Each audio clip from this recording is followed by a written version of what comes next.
Tenemos esta estancia.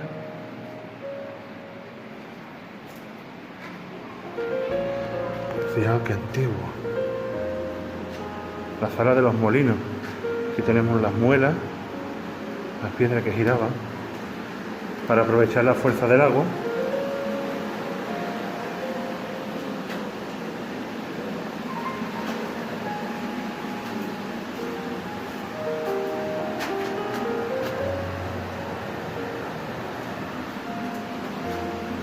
Fijaos qué espectáculo, ¿eh?